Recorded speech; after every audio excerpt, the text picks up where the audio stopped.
A Rádio Pan-Americana. Jovem Pan São Paulo. AM ZYK 521, 620 kHz. FM 100,9 MHz. Jovem Pan News Brasília. ZYH 709, 750 kHz. Jovem Pan News São José do Rio Preto. ZYK 664, 900 kHz.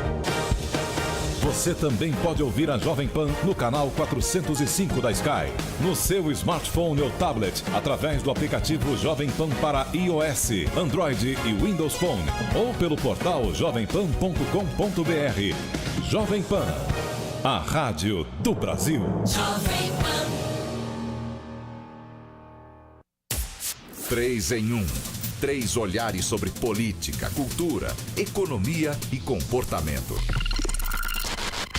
Um programa de notícias e discussão. 3 em 1.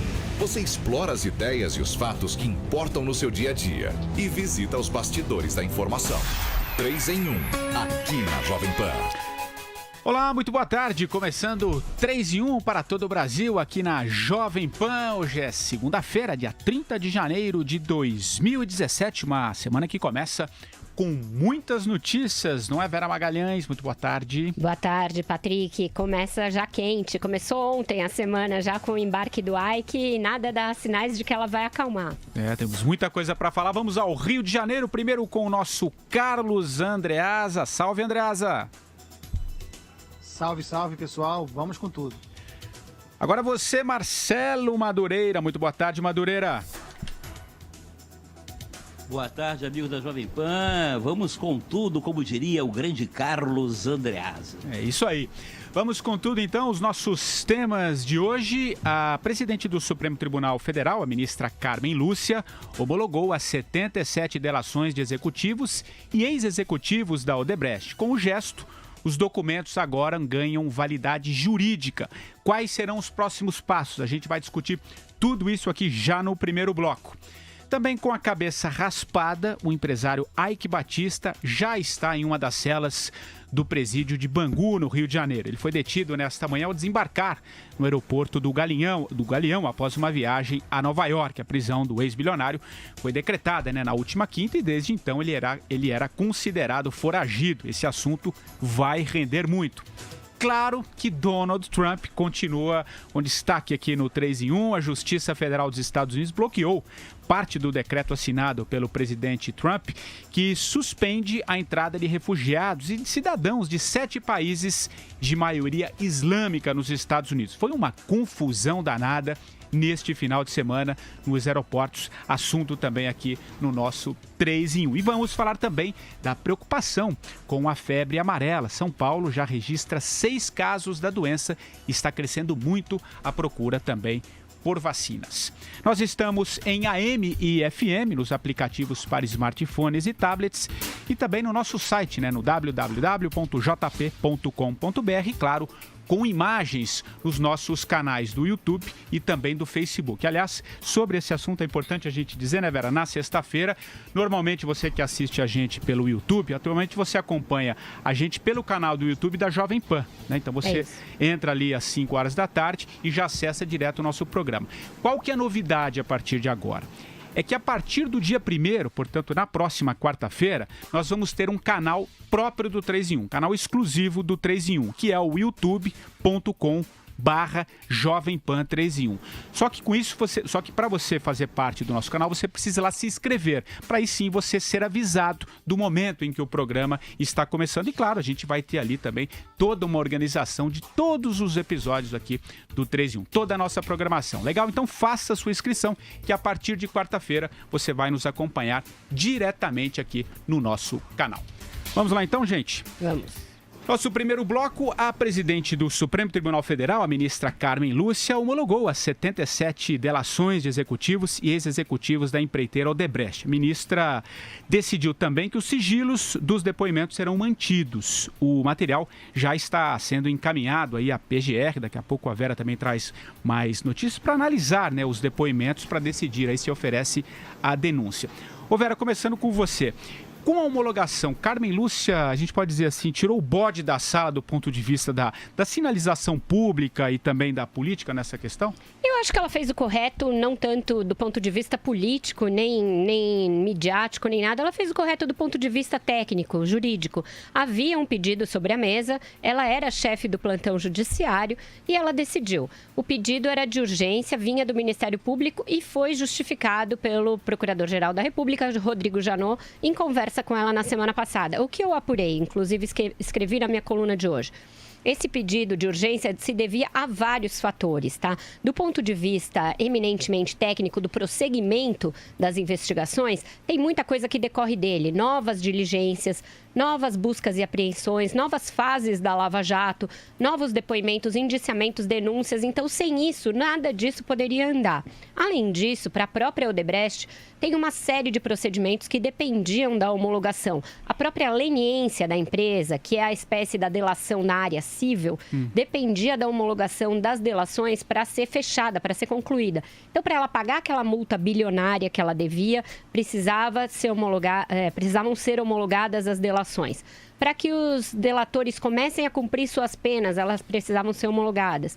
Para que a empresa possa fazer acordos no exterior, ela está sendo processada em vários países, dependia dessa homologação. Então, estava tudo parado, esperando esse ato que o ministro Teori já tinha sinalizado que iria assinar.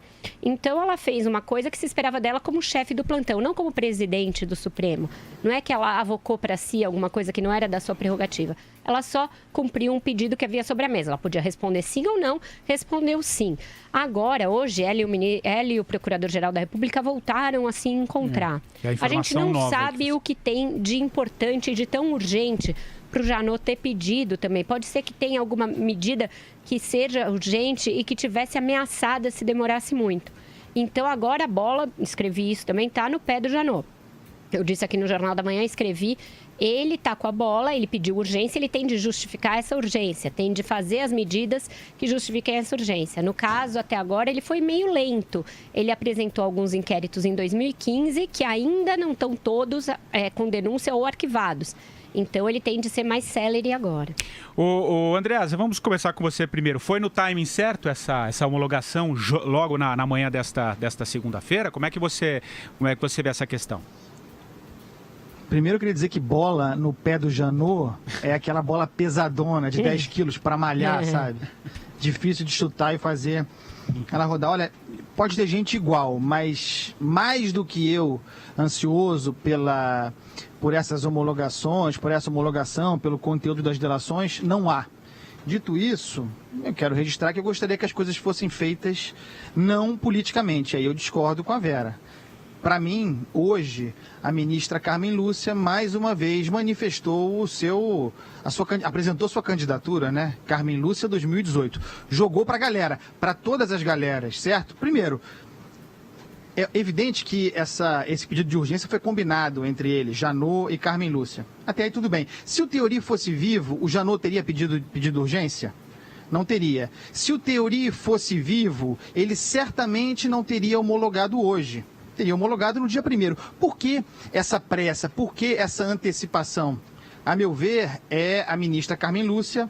Não vou nem entrar na questão de regimento, tá? Porque naquele regimento ali cabe tudo. Tudo é possível. O que os ministros quiserem fazer, eles fazem. E tem um surto de personalismo no Supremo. Então é canetada para todo lado, cada um faz o seu.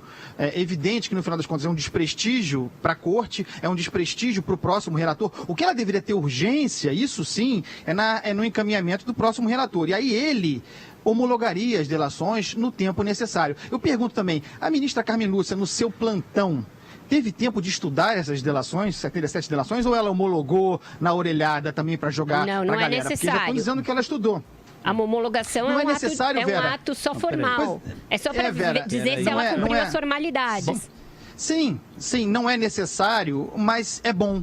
né? O Teori estava estudando antes de homologar, né? Ele estava se preparando para a homologação, além do fato evidente dele ser o relator. Então, tem uma série de questões aí que me incomodam um pouco, e eu agora também eu concordo com a Vera no final da fala dela. Fizeram todo esse plantão, né? Aceleraram tudo, agora eu quero ver ação, né? O que agora eles vão fazer? Ou vai ser só para jogar para a galera mesmo? Ô Madureira, você acha que a Carmen Lúcia jogou para a galera, como disse o Andreasa? Não, eu acho que ela apenas usou da sua prerrogativa de presidente do Supremo, e eu acho que ela fez teve uma atitude correta, porque existe uma expectativa muito grande na sociedade brasileira. Eu acho que o que mais me aflige é a situação institucional, política e econômica do Brasil. A gente precisa caminhar com a Operação Lava Jato, a gente precisa dar prosseguimento a dar timing, né? Com a morte do ministro Teori Zavascki, eu acho que a Lava Jato perdeu o timing, né? Então, eu acho que esse é um movimento para que a operação retome o seu elan vital, né? O seu, como se diz em engenharia, né? O seu momentum. E o que me preocupa um pouco é a questão realmente do sigilo, porque uma vez mantendo o sigilo, vai haver muito assédio. Quando você mantém o sigilo, as possibilidades de quebra desse sigilo são muito grandes. E você sabe que o mundo jurídico brasileiro é o rei das chicanas e vai fazer de tudo para inventar uma desculpa para melar a Operação Lava Jato no seu todo ou em partes. Eu acho, como Andreasa, né, todos os brasileiros estão curiosíssimos para conhecer o teor, né, dessas delações, o que elas existem, e eu acho que a justiça é para isso, a justiça é para ser jogada, ser praticada nos ambientes arejados, com as janelas abertas, né? Que inclusive é purificador. Então, tudo que você faz em sigilo também, de alguma forma, desperta na sociedade uma certa insegurança, uma certa desconfiança. Ao mesmo tempo, né, que você aumenta a possibilidade da quebra desse mesmo sigilo. Então, acho que esse aspecto do sigilo não contribui para melhorar o sentimento geral do país. Concorda? Eu vou aqui dividir dos dois. Então vai, Pelo seguinte, ela, ao não quebrar o sigilo, eu acho que ela se manteve dentro dos trilhos do estritamente urgente. Portanto, ela deixou para o próximo relator dentro daquilo que o Andreasa preconizou, que eu acho que é o correto. Agora, se ela esperasse a volta da escolha do recesso? Não, se ela esperasse a volta dos trabalhos, que é na quarta-feira, que o ministro Teori poderia fazer porque era o relator, ela não poderia fazer mais, porque ela não era mais chefe do plantão. Então, aí teria de esperar a nomeação do novo relator. Portanto, ia jogar lá para as calendas gregas, porque ainda não se sabe nem a forma de escolha desse relator. Ela quer esperar todos, tem ministros no exterior, ela quer esperar todos voltarem para consultá-los sobre o melhor método para essa escolha, para esse sorteio. Se na corte toda ou só na turma. Então, aí você teria um atraso de pelo menos uma semana. Então, ela usou o prazo, ela teria até amanhã para decidir, decidiu dentro do prazo, mas decidiu dentro de um limite estrito, apenas o que era necessário. Quanto ao conteúdo das delações, não é esse o momento de analisar. Os juízes auxiliares do ministro Teori, que estavam debruçados sobre isso, e não era ele, porque ele estava até indo para Paraty passar uns dias, esses ministros, juízes auxiliares que estavam debruçados sobre as formalidades e que colheram os depoimentos nos últimos 3 dias dos delatores para que eles dissessem que fizeram as delações dentro da própria vontade, sem coação, eles disseram para ela, tá tudo ok, cumpriram as formalidades, pode homologar. E foi isso apenas o que ela fez. O conteúdo e se elas surtiram efeito, e se elas estão comprovadas e tudo isso, vai ser caso a caso e aí cada um vai ter o seu benefício, mas é lá na frente, é uma etapa posterior, tá? Oi, André. Pessoal, então, eu continuo achando bizarro que ela tenha homologado essas delações, a delação de orelhada, o conjunto. Eu entendo que houvesse e que havia, de fato, uma equipe trabalhando nisso. Mas a responsabilidade dela, ela não era só plantonista, como é presidente do Supremo. E, para mim, aliás, eu disse que ela jogou para todas as galeras, né? O fato de ela ter mantido o sigilo, para mim, é mais um elemento que mostra essa articulação. Se por um lado ela dá uma resposta para a sociedade, homologando, matando no peito, é comigo mesmo, o tribunal está em recesso, mas eu resolvo, está homologado. Por outro lado, manteve o sigilo, que era um desejo do Planalto, dos partidos, do PMDB, do PT, do PSB. Todo mundo respirou aliviado. A rigor, ela agradou a todos, né? Agradou a sociedade, que se sente representada pela homologação, e os políticos, que respiram aliviados com a manutenção do sigilo. Parabéns, Carmen Lúcia, 2018, hein? Tamo junto. Madureira, para a gente concluir. Olha, eu só acho o seguinte, eu discordo do Andreasa achando que a doutora Carmen Lúcia, né, a egrégia juíza Carmen Lúcia, agiu com intenções eleitorais. Muito embora, como qualquer brasileiro, na posse dos seus direitos políticos, ela possa vir a ser candidata em 2018. Não vejo nenhum sinal disso, né? Eu vejo muito mais no artigo que li ontem do Roberto Justus, na Folha de São Paulo, né? Um libelo à hipocrisia do Roberto Justus, né? Eu não sei quem é que escreveu isso para ele, porque ele não sabe fazer o óculos rabo. Enfim, eu acho que a Carmen Lúcia também não vejo nenhum problema dela ser candidata e acho que seria, inclusive, uma boa candidata à presidência da República nos tempos que a gente vive no Brasil. Mas não acho nesse caso, enquanto plantonista... O quê? Diz que você lançou a placa. Não, o Justo? Você é o redator do Justo? Não. Eu não. Mas se pagar bem, eu faço. Eu não falei que o Carlos Andreasa lançou, não. De jeito nenhum. Não, o Andreasa está dizendo que você está lançando a Carmen. Mas ela... Não, de maneira nenhuma. E agora, seria uma belíssima... Eu acho que as mulheres estão nos devendo uma presidente da República à altura dos brasileiros. Só isso. Ô Vera, então vamos Deixa eu só falar uma coisa sobre o sigilo. Teve essa reunião hoje de emergência entre o Janot e a Carmen. Gente, a gente não sabe o que tem na delação. Se tiver alguém com risco de fugir, que eles estejam monitorando, se tiver alguém com risco de destruir prova, se tiver alguém que ainda não apareceu numa circunstância muito bizarra, o sigilo se justifica.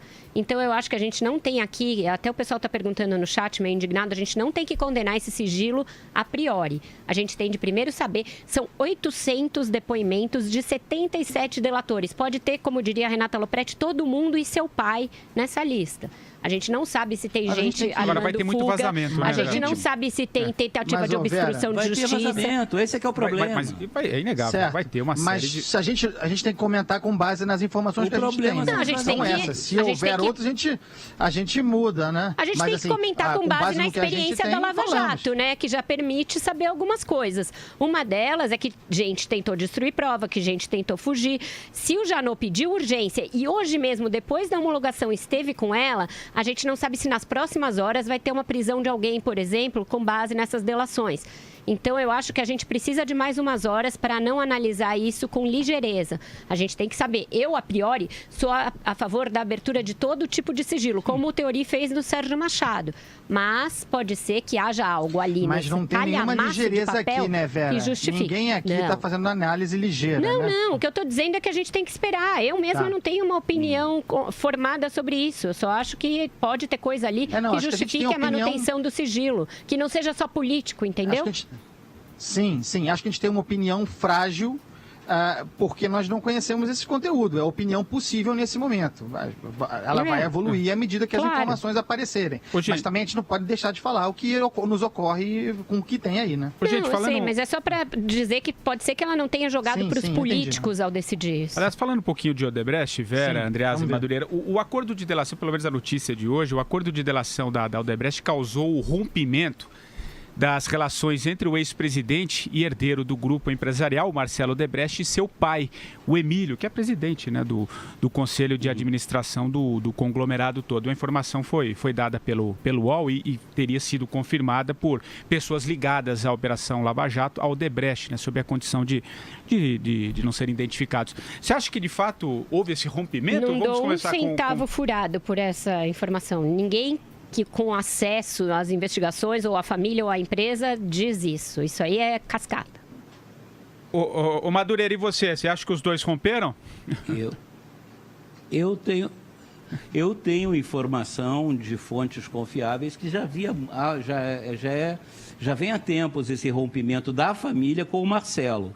O Marcelo Odebrecht estaria isolado no contexto da família com relação à condução da Operação Lava Jato. Agora, eu não sei, a Vera é super bem informada, ela deve também ter suas fontes, ela é profissional disso, eu sou apenas um curioso, né? Mas eu já sabia de algum tempo que havia uma forte rusga, um rompimento realmente dentro da família, o Marcelo com as irmãs, né, e o pai e tal. Agora é de se lamentar, né? Enfim, realmente hoje você ter o nome Odebrecht do sobrenome. Fala, Andreasa.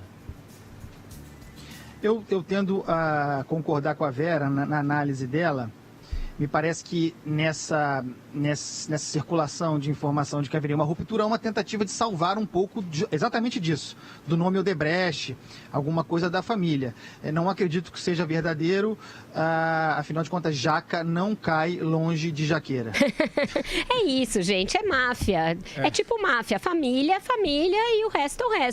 Tanto que eles negociaram quem cada um entregaria. O pai foi poupado no negócio para não pegar regime, ele também já não pegaria pela idade, para ficar só com a tornozeleira. O filho matou o resto no peito, vai cumprir a maior pena. Os dois vão se afastar ali do dia a dia da empresa. O que eles estão fazendo é uma espécie de limpar a barra para o velho, que era o amigo do Lula. Então não quer que pareça que o velho não concordava em entregar o amigo, que ele foi voto vencido nisso daí. É para a plateia esse negócio, esquece. Legal, gente. Acho que encerramos aqui esse tema da homologação. Nós vamos agora a um rápido comercial e daqui a pouco a gente volta com o segundo bloco para falar sobre Eike Batista. Até já. Os fatos que movimentam o Brasil, o mundo, a informação que você precisa. Jovem Pan, acima de tudo, a verdade. Opina Pan. Aqui na Jovem Pan, a opinião do ouvinte conta. Nós queremos saber o que você pensa. É fácil interagir. Entre em sua loja do smartphone e baixe o aplicativo Opina Pan para iOS e Android e comece a dar a sua opinião sobre política, economia, comportamento e futebol. É a Jovem Pan dando voz a quem mais importa. Opina Pan, o aplicativo que valoriza a sua opinião. Jovem Pan. Agora, as informações da Central Jovem Pan de Trânsito. Anderson Costa, como é que está o trânsito aqui na capital paulista? Agora, Anderson. Patrick, por enquanto o trânsito tranquilo, de acordo com o Waze e com a Jovem Pan, temos 26% das vias monitoradas apenas com problemas. A João Dias, agora um péssimo caminho no sentido do bairro, ali nas proximidades da saída da Avenida Santo Amaro até a passagem pela ponte, o motorista enfrenta muitas dificuldades. O trânsito só melhora depois da passagem pela ponte João Dias. A Avenida Rebouças tem problema nos dois sentidos. No sentido da Avenida Paulista, a lentidão começa ainda na Faria Lima e vai até a chegada à região da Oscar Freire. Há problemas também pela Avenida dos Bandeirantes, agora no sentido da Rodovia dos Imigrantes. A lentidão começa na Rua Guaraiúva e vai até a Alameda dos Maracatins. E a 9 de julho, há problemas ali para quem está já no fim da 9 de julho, já nas proximidades do túnel Max Pfeffer, no sentido do bairro. O congestionamento começa nas proximidades da Rua Turquia e vai até o acesso ao túnel Max Pfeffer. Vale também o registro já de chuva, já em boa parte da cidade. A Zona Norte e a Marginal do Tietê já estão em estado de atenção, segundo o CGE.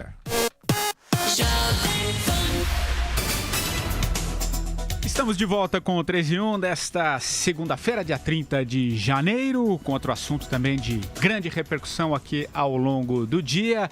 Com a cabeça raspada, o empresário Eike Batista já está em uma das celas do presídio de Bangu, no Rio de Janeiro. Ele foi detido, nesta manhã ao desembarcar no aeroporto do Galeão após uma viagem a Nova York.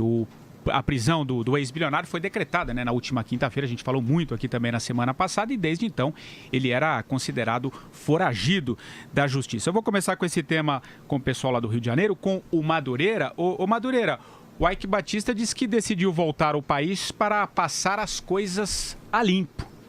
Como é que você recebeu essa notícia? Como é que você...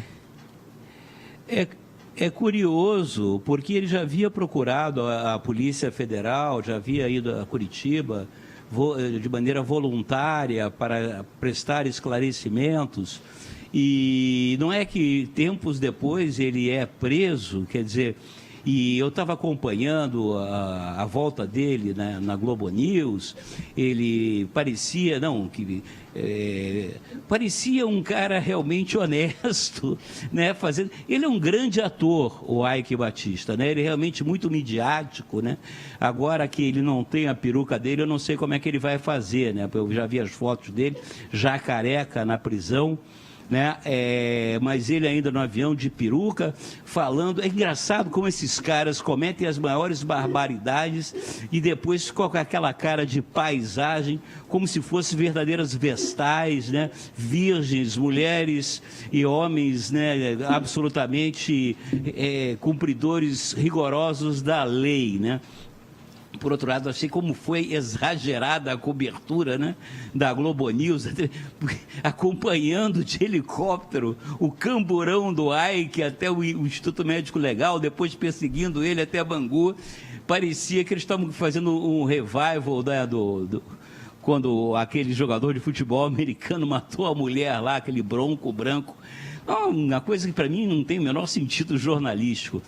Mas vamos ver agora o que Eike Batista tem a nos dizer, né? Porque se ele veio antes, procurou a justiça e abriu seu coração, mas não abriu completamente, provavelmente ele vai, à luz da prisão não especial, né? Eu achava, até comentei isso hoje na Jovem Pan, o grande medo do Eike Batista é os companheiros dele lá da prisão comum fazerem com ele o que ele fez com os acionistas das empresas X, né? Nesse tempo todo. Não é verdade, Vera? É verdade. Em primeiro lugar, queria saudar aí os furos de reportagem dados pelo Henrique Gomes Batista, correspondente do Globo em Washington, que fez um trabalho brilhante, exemplar, aí desde que o embarque do Eike até aqui, com muitos detalhes, reportagens super saborosas, que ele conseguiu uma entrevista com o Eike em que ele já dá a entender várias coisas. Primeiro, ele vai delatar a primeira chance que ele tiver. Quando ele fala esse negócio de passar o Brasil a limpo, que ele quer colaborar, ele está prontinho para fazer delação.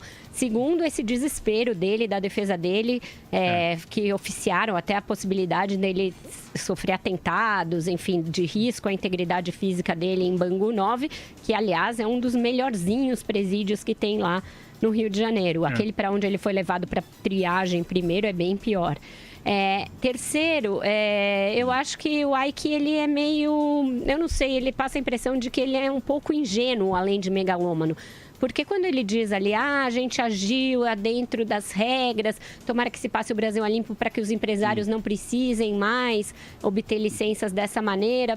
Eu não sei se ele está sendo totalmente cínico ou se tem um certo grau ali de ingenuidade / desconexão com a realidade no personagem. É um personagem muito interessante para a gente. Vera, por que ele não contou antes a história? Quando ele procurou a polícia? Ele se imaginava inatingível pela lei, eu acho, né? Andreasa, diga lá. Essa série de reportagens do Henrique Gomes Batista para o Globo, como a Vera disse, dá muitas indicações do comportamento do Eike de agora em diante. Em primeiro lugar, eu acho que o Eike tem uma bipolaridade, ele alterna muito de humor, e a própria reportagem do Henrique mostra isso, né?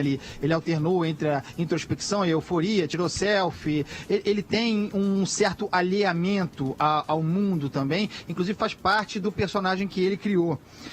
Mas nessa série de entrevistas, quer dizer, nessa noite que ele passou viajando em aeroportos e tal, com a cobertura do Henrique, ficou claro, e eu até tomei nota disso, que ele tem uma estratégia. Ele vai se comportar como um empresário obrigado, coagido pelos políticos a fazer o que ele fez. O que ele quer dar a entender, e acho que a defesa dele vai por aí, Patrick, é que não seria possível não seria possível empreender como ele empreendeu, sem ceder à corrupção, sem fazer o jogo do político. Ele vai por aí, e a delação dele vai ser por aí, não tenho a menor dúvida. Agora, ele precisa ser educado sobre isso. Ele mesmo mudou. Ele, quando começou a carreira dele, ele era um liberal, ele dizia que era maravilhoso empreender sem o governo, tinha orgulho disso. Quando ele descobriu as facilidades que a associação aos petistas, mas mesmo antes ao PSDB também tem, quando ele descobriu o BNDES, ele mudou. Então, o que ele precisa entender é que é possível empreender no Brasil, sim, mas não é possível mamando nas tetas do Estado. Não tenho dúvida de que a linha de defesa dele vai nessa de incriminar os políticos, ou seja, ele foi obrigado pelo Sérgio Cabral a ceder o jatinho para viajar por lá, e tem fundamento, hein? Não se esqueçam,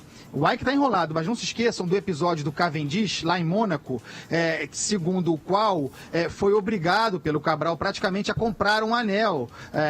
Paga aí que depois a gente acerta. Esse tipo de comportamento dos políticos é possível, mas ninguém é obrigado a entrar nessa jogada, né? Mas a estratégia dele vai por aí. Exato. Ô Madureira, é claro que existem alegações sanitárias também para cortar o cabelo, a barba, enfim. Mas no caso de hoje, você acha que essa é a questão mesmo, ou se busca também um pouco um ritual de humilhação nessa questão? E não falo isso porque o Ike é rico, enfim. Isso eu acho um absurdo para o pobre, o cara que roubou ali na esquina e vai na mesma situação. Como é que você vê essa questão?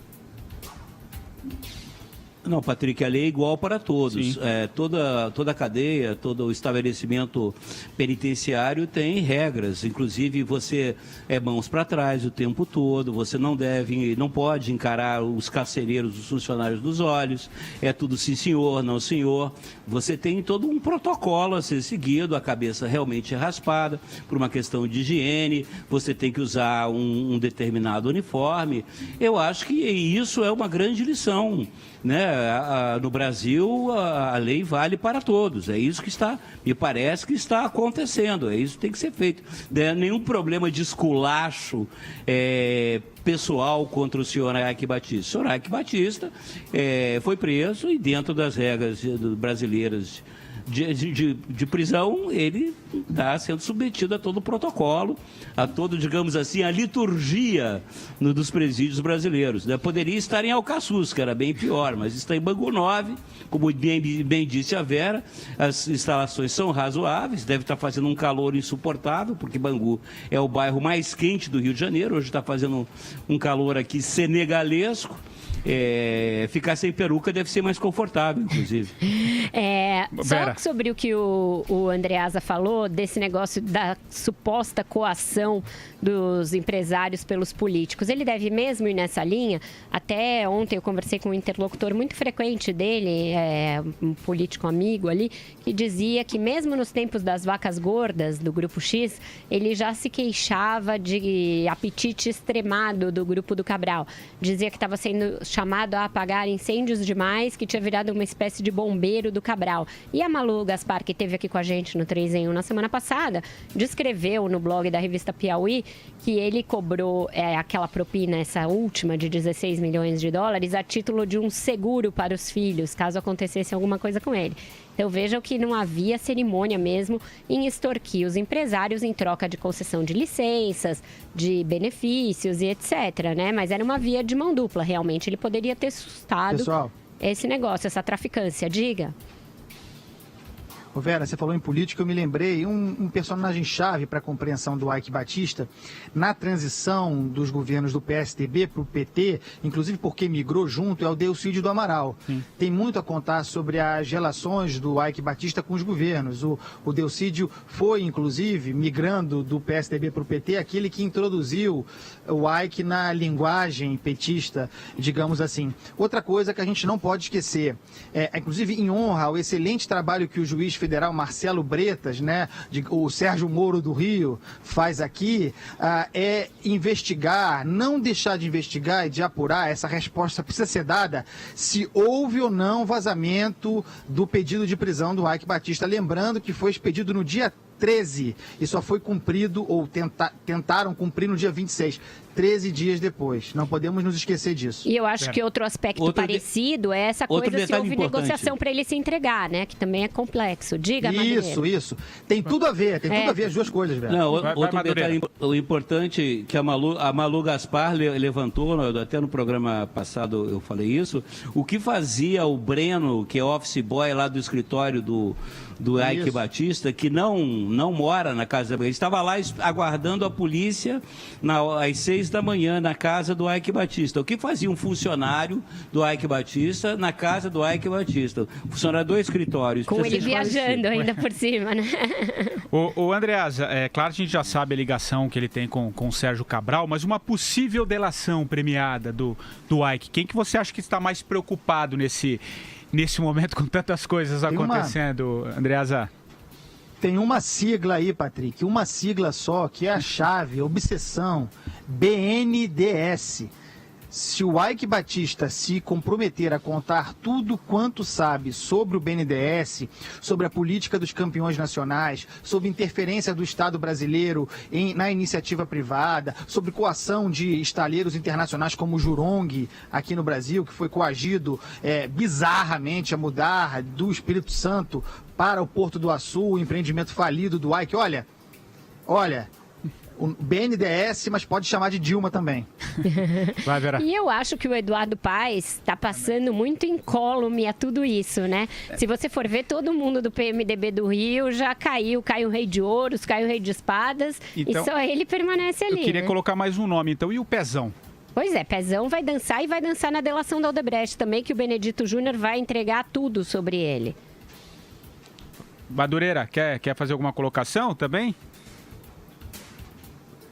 Não, eu tinha perdido aqui o áudio por um segundo. Eu tava falando exatamente de uma possibilidade de uma delação, né? Caso de fato ocorra. Quem estaria mais preocupado, né? O Andreasa trouxe a questão envolvendo o BNDES, a Vera falou um pouquinho do PMDB, eu tô provocando um pouquinho também. E o Pezão corre risco numa possível delação, já que também tem uma ligação forte, tinha uma ligação muito forte com o Sérgio Cabral e hoje é o atual governador, né? Eu acho, claro, eu acho que o Pezão deve estar apavorado, porque ele era ungido pelo Sérgio Cabral, né? Foi o vice-governador, era unha e carne com o Sérgio Cabral, né?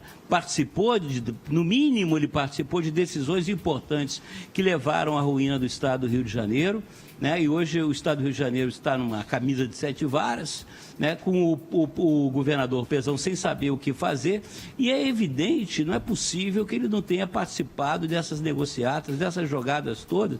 Só um detalhe que eu li, fiquei estarrecido, aliás, nesse fim de semana, a noção de impunidade, né? A ideia de impunidade é tão grande que os doleiros pagavam as contas dele de IPTU, IPVA, os impostos. Doleiro, isso é uma coisa inacreditável. A irresponsabilidade é levada às últimas consequências, é maluquice. Gente, vamos Patrick, então virar a nossa página, terminando aqui com o assunto Ike Batista. Então vamos a mais um comercial. Daqui a pouco a gente volta com o terceiro bloco. Vamos falar de Donald Trump. Até já.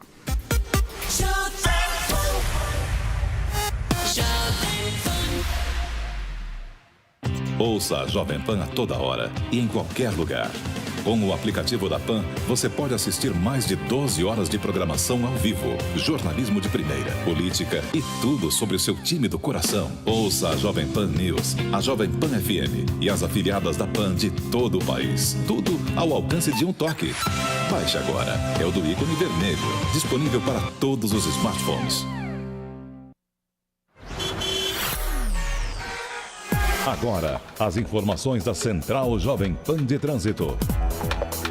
Vamos atualizar o trânsito aqui na capital paulista. Anderson Costa, como é que está o trânsito? Chove lá fora também, Anderson? Olha, por enquanto ainda não, viu, Patrick? Aqui na região da Avenida Paulista ainda não chove, mas há registro de chuva já na zona norte da cidade. Quem está agora na Jornalista Roberto Marinho enfrenta dificuldades no caminho do aeroporto a partir da Zacarias de Góes até a chegada a Dr. Lino de Moraes Leme. Há um trecho de congestionamento também na altura da rua Gabriel de Lara. Quem está agora na Washington Luiz, enfrenta dificuldades no caminho do bairro. A partir da passagem ali pelo aeroporto de Congonhas, o trânsito vai mal até a região da Avenida Professor Vicente Rau. Pela Roque Petrônio Júnior, problemas no sentido Santo Amaro. A lentidão começa ainda na altura da Avenida Chucre Zaidan e vai até a aproximação já da Avenida Santo Amaro. E a Marginal do Tietê, também um péssimo caminho agora no sentido Ayrton Senna. A lentidão começa nas proximidades do Cebolão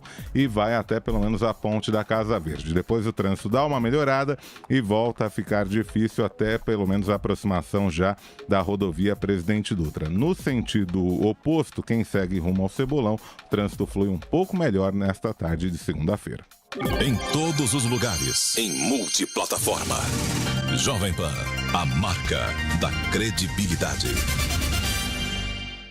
Estamos de volta com o 3 em 1. Eu só queria dar mais um recado. Tem muita gente aqui no nosso chat pedindo para explicar como é que se inscreve, né, no nosso canal, que a partir de quarta-feira, então, para acompanhar aqui a nossa transmissão do 3 em 1, você precisa se inscrever lá no canal. Não que você não possa assistir entrando no YouTube da rádio. A vantagem de você se inscrever no nosso canal, que é o youtube.com/Jovem Pan 3 em 1, é que na hora que o programa começar, você recebe uma notificação avisando que o programa está começando. Isso é uma forma de você facilitar e, claro, você vai ter também ali um material vasto sobre o 3 em 1. Então é muito legal que você faça essa inscrição, se bem que até quarta-feira você consegue ainda entrando pelo canal da rádio. Você ainda vai continuar no canal da rádio, mas a diferença de você fazer a inscrição no nosso canal é que você passa a ser avisado do início do nosso programa aqui, o 3 em 1, todos os dias. Então, faça lá a sua inscrição e acompanhe aqui com imagens o programa 3 em 1. Vamos falar agora de Donald Trump, continua sendo assunto, a gente tem falado aqui. A Vera já até, eu quero começar a falar. Não quero não, tô apontando o Andreasa ali, você tá apontando o Andreasa, ele tá esperando lá. Não vou começar hoje não vou começar não, de jeito nenhum. Eu vou direto com você. Eu não aguento mais esse assunto. Então. Eu só volto a falar do Trump quando levantarem o muro. Levanta o muro, eu falo. Quando estiver pronto, eu não falo mais ainda nada. Não tem nenhum tijolo ainda, né, Andreasa? Ô, gente, então a justiça... Você virou empreiteiro, Andreasa? Não, Odebrecht, o Lula quer entrar no negócio lá, tá chamando Odebrecht com o Trump. Ô, gente, então vamos só um briefing rapidinho. Vão roubar o dinheiro e não vão fazer o muro. Vamos então ao briefing aqui da notícia. A Justiça Federal dos Estados Unidos bloqueou parte do decreto assinado pelo presidente, né, Donald Trump, que suspende a entrada de refugiados e de cidadãos de 7 países de maioria islâmica nos Estados Unidos. Vera Magalhães, foi uma confusão danada nos aeroportos americanos neste final de semana. Inclusive, um iraquiano foi preso também ali. Um professor tinha sido tradutor das tropas americanas na guerra do Iraque.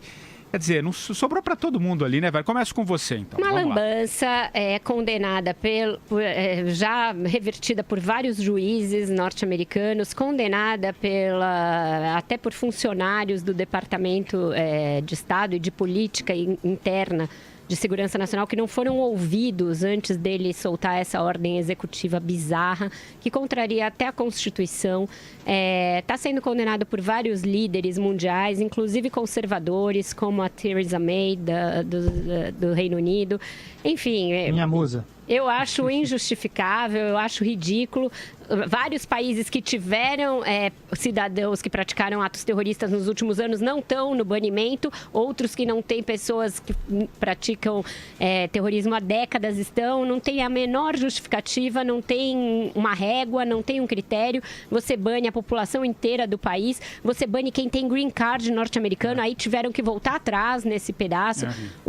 Sabe o que me lembrou? Aquele episódio ridículo em que o Lula mandou deportar o Larry Brotter, a matéria o correspondente do New York Times no Brasil, que era uma coisa ridícula, de ditador de republiqueta. Me pareceu que o Donald Trump, o presidente do maior país do mundo, agiu como um ditador de republiqueta. Porque aí tem muita gente, os defensores do Trump estão assim, tem vários países muçulmanos que impedem a entrada de israelenses e ninguém fala isso. Ditaduras, a gente vai comparar os Estados Unidos com ditaduras agora, para essa régua que a gente quer estabelecer no mundo. Boa, Vera, Trump.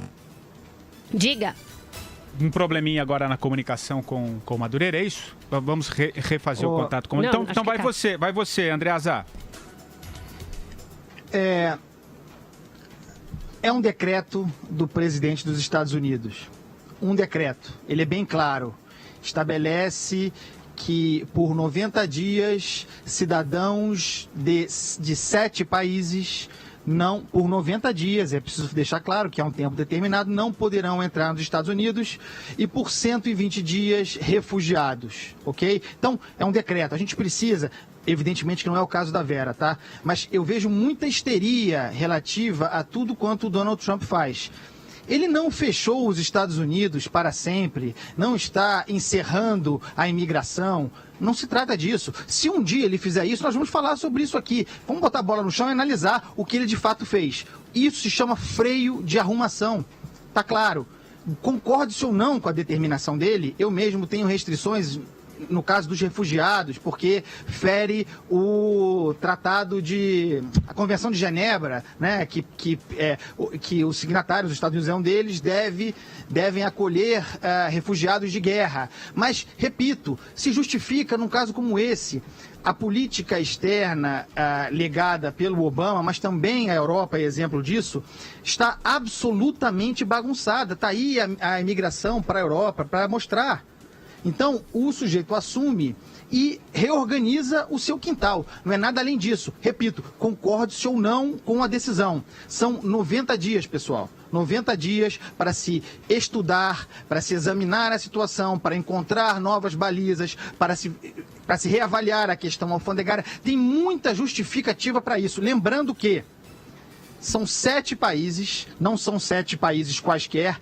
Todos eles são reconhecidamente, os mapas estão aí, financiadores de organizações terroristas. São aqueles que abrigam as organizações. Então tem um fundamento por trás disso. Não é... Porque a Arábia Saudita não está, André? Espera aí, deixa eu acabar de falar. Não, eu falo depois você fala. A Arábia Saudita não está na lista. Estão dizendo que também, e é desonesto intelectualmente dizer isso, que é uma decisão que tem cunho religioso por trás. É desonesto.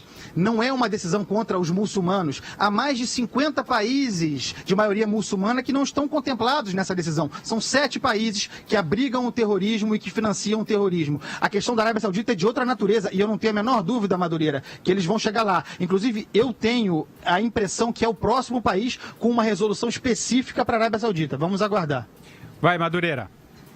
O grande financiador do terrorismo internacional, todo mundo sabe, é a Arábia Saudita. Você vai dizer que o Iêmen, a Líbia, o Iraque, quebrado, devastado. Eles financiam e abrigam. Financiam ou abrigam. Você ouviu o que eu disse, né? Abrigar ou abrigam. Agora, eu acho o seguinte, eu sou admirador cada vez maior da democracia americana, porque ela tem pesos e contrapesos justamente que controlam esse tipo de bravatas, e que eu, sinceramente, Andreasa, essa sua teoria de freio de arrumação, eu não posso concordar com isso, porque se tem uma coisa que nos Estados Unidos funciona, é justamente o controle rigoroso de quem entra, de quem sai do país. É que eles não divulgam, mas a quantidade de pessoas que são controladas lá, a quantidade de atentados que são evitados, mesmo fora do âmbito do mundo do Oriente Médio, do Islâmico, enfim, não quero me referir a uma religião, mas, enfim, ao ISIS, ao Hamas. Os Estados Unidos funciona muito bem, não precisa de freio de arrumação nenhum. Isso foi uma basófia do Trump, mostrou incompetência, a mesma incompetência da secretária de Educação lá, que num Twitter teve 2 erros de inglês, de ortografia no Twitter. A secretária nomeada de Educação do Trump. Sabe o que eu acho? A democracia americana é mais forte que Donald Trump. Para, Vera. Para além da repercussão internacional e dessa possibilidade aí dessa discussão sobre xenofobia e tratados internacionais, tem um problema interno dessa vez em relação ao Trump que a gente vai ter que levar em conta, que é porque ele está sendo desmoralizado por funcionários do seu próprio governo, por juízes, vários dos juízes, por congressistas do Partido Republicano. McCain foi às redes sociais, foi à tribuna e fez um discurso contra isso, por prefeitos de várias cidades que disseram que não pretendem cumprir. Então, em uma semana, o presidente dos Estados Unidos está conseguindo passar por uma uma grande descompostura interna, que não é provocada só pela imprensa, que ele elegeu como seu grande inimigo, é por vários atores políticos, sociais e econômicos do país que ele lidera. Sabe quem enfrentou uma trajetória parecida, mas que, por incrível que pareça, levou mais tempo para essa desmoralização? Dona Dilma Rousseff. Ele está seguindo o mesmo caminho de bravatas e de bobagem. Isso sim é praga. E só para a gente colocar que a gente precisa... Ele está indo por esse caminho. Mudar a página. Tem só rapidinho um assunto também sobre essa questão. Algumas empresas estão comprando briga com o Donald Trump. A Starbucks e aquela hospedagem... Não vai, gente. Ele vai ter que recuar. A Airbnb, as duas anunciaram ontem ações que vão apoiar pessoas afetadas pelo decreto. O Twitter e o Facebook que criticaram. Mas isso, gente, mas isso é maravilhoso. O Madureira não está falando sobre democracia. Isso é expressão da democracia. É lógico. Ele não foi...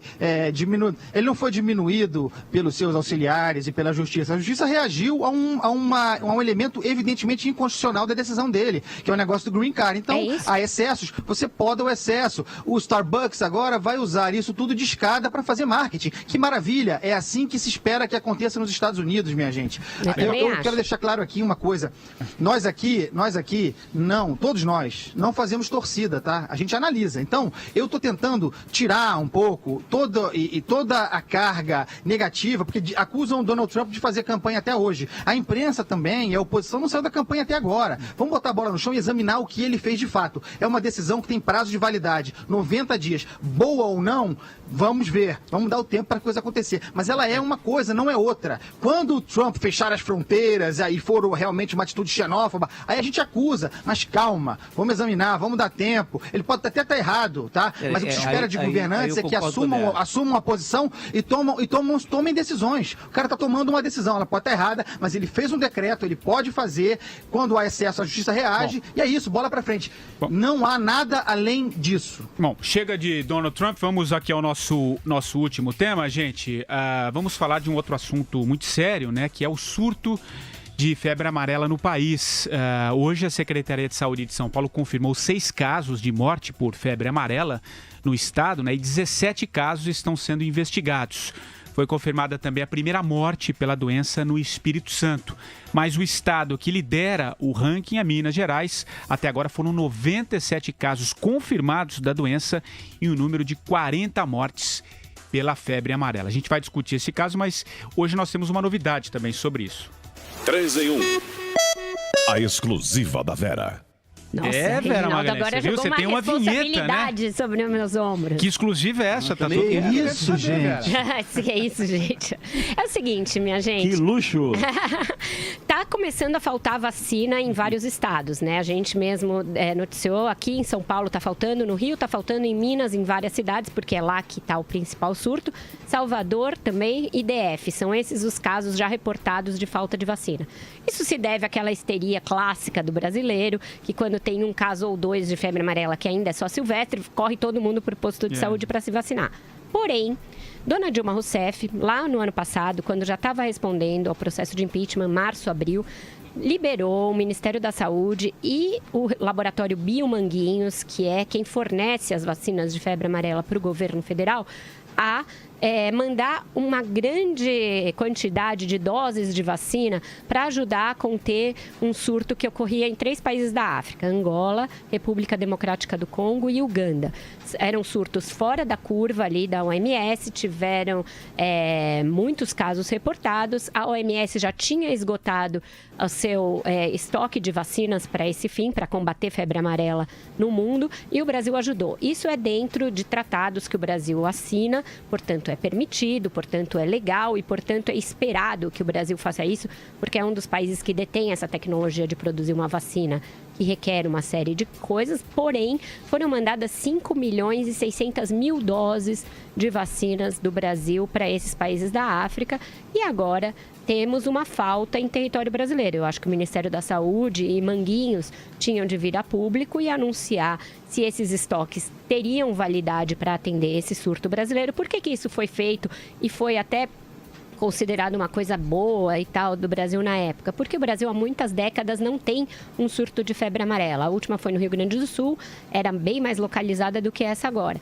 Só que acontece que agora estamos diante de um surto de febre amarela silvestre e riscos já para a área urbana, né? de virar urbana, que é o grande perigo. Isso. Então, o Brasil está com falta de vacina. Eu acho que o Ministério da Saúde e Manguinhos tem de vir a público para dizer se a gente está correndo risco e se esse envio para a África seguiu o protocolo ou se deixou o Brasil desguarnecido de vacina. Vai lá, Madureira, você primeiro.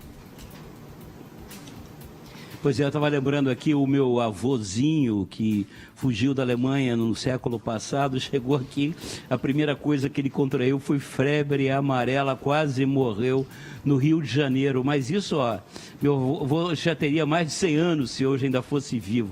É impressionante como o Brasil anda para trás, né? E a nossa Vera, mais uma vez, brilhante, realmente você... o que aconteceu? É o cúmulo da incompetência na gestão da saúde, né? Você regride anos e anos, sei lá, 30, 40, 50, 60, 70 anos em termos de saúde pública. E o Instituto Fiocruz, né, Manguinhos, que é realmente um centro de referência e tal, você disponibiliza, né, um estoque que devia ser ter um estoque estratégico. Você vê a sensação que eu tenho, pessoal, é que a questão de saúde pública no Brasil está totalmente fora de controle. Você ter, no século XXI, em pleno século XXI, um surto, uma epidemia de febre amarela, é inacreditável, inaceitável e pior, você não tem condições de proteger a população, de dar o mínimo de segurança. Eu entendo a Vera que fala realmente o brasileiro é meio histérico com relação a essas coisas, mas ele está no direito de ser um pouco histérico, porque nosso país é um país governado por um bando de cafajestes, um bando de bandidos, que não garantem o mínimo à população. Então, se você não tratar, né, de se proteger, se você for a um hospital público, você vai morrer. Se você, procurar uma autoridade, ela não vai ver o seu lado. O brasileiro, coitado, ele vive sozinho e desamparado. Então ele corre atrás de vacina. É o que acontece. Já passou a bola para você aí, Andreasa. Nosso tempo está chegando ao fim. Por favor, fale sobre a febre amarela. Tá tudo dito, né? Eu só queria usar a febre amarela para contar um pouco da história do Brasil. A volta da febre amarela é exemplar do Brasil, o país que sempre regride. É isso, não há esperança. Dá 10 passos para frente, logo virão 15, 20 para trás. É o caso da febre amarela, não há esperança. Quem puder sair fora, mete o pé. Só agora uma coisa sobre febre amarela, gente. É preciso uma dose para você ficar imunizado a vida toda. Pode ser reforçada depois de 10 anos, mas para a vida toda você não precisa mais do que 2 doses. Então, quem já tomou não precisa correr para posto de saúde, não precisa correr para clínica de vacina. Outra coisa, ainda não tem casos registrados de febre amarela urbana transmitida pelo Aedes aegypti. Tem casos silvestres transmitidas por macaco em Minas e outros estados. Então, calma, gente, tá? Não precisa dessa correria, porque de fato isso está acontecendo aqui em São Paulo. Teve em Minas essa correria aos postos, mas é claro que isso tem que ter prudência, mas não precisa ter esse desespero todo. Nós já estamos ouvindo o Cuco. Nós separamos música hoje, Vera Magalhães. Separamos. O que você programou aqui para os nossos O Tom Zé, gente. O Tom Zé que na sexta-feira estava pedindo para Carmen Lúcia homologar as delações. Chato. Eu acho que ela ouviu. Eu também acho ele chato, tá? Quero consignar aqui. Cara chato demais. Eu acho Eu gosto do Tom Zé. Mas a Carmen Lúcia, pelo jeito, gosta, porque ele fez na sexta, ela homologou na segunda. Então vamos ouvir aí o pedido político do Tom Zé para homologação. Então, ministro do Supremo, Tom Zé, hein, Vera? Aí, na vaga do teu aí, resolve o problema. Vamos lá. Até amanhã, estamos todos quase de azul, tirando o Patrick aqui. Vou comprar CD do Tom Zé para Andreasa. Tchau, pessoal. Tudo Tchau, gente. Até amanhã. As delações. Tchau, abraço para todos. Até amanhã. Queremos as delações. Sim, as delações agora. Lucidade, senhora. Queremos as delações. Queremos as delações. Sim, as delações agora. Luz, cidade senhora, estamos pagando por elas vintém a vintém. Sofremos com elas do Rio de Janeiro a Belém. Logo esse baralho homologa esse cascalho. Logo esse baralho homologa esse cascalho. Logo esse baralho.